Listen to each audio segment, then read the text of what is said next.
To understand where we came from, we must journey back to a time long before cities, before tools, even before fire, into the heart of the African rainforest, where our earliest ancestors once thrived.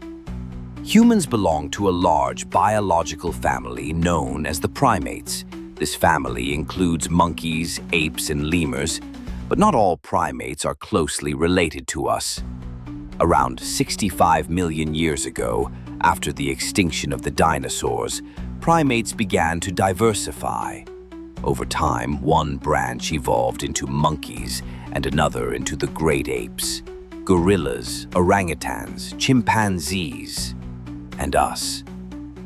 We share over 98% of our DNA with chimpanzees, our closest living relatives, but our paths split around 6 to 7 million years ago.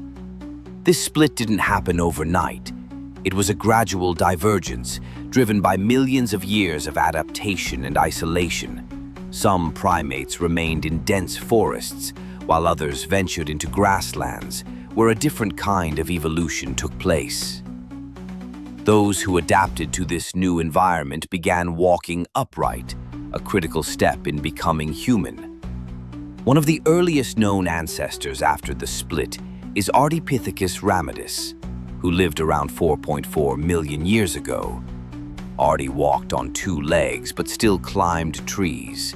She had a grasping big toe, a transitional feature between ape and human. She represents one of our earliest evolutionary experiments. Not fully ape, not fully human, but on the path. Following Ardi came the more famous ancestor, Australopithecus afarensis. One individual in particular, nicknamed Lucy, changed everything. Discovered in Ethiopia in 1974, Lucy lived around 3.2 million years ago. She was small, stood upright, and had a brain only about a third the size of ours, yet she walked much like we do. Her kind left behind some of the earliest human footprints ever found, captured in ash and preserved through time. But why did our ancestors begin walking on two legs? There are many theories.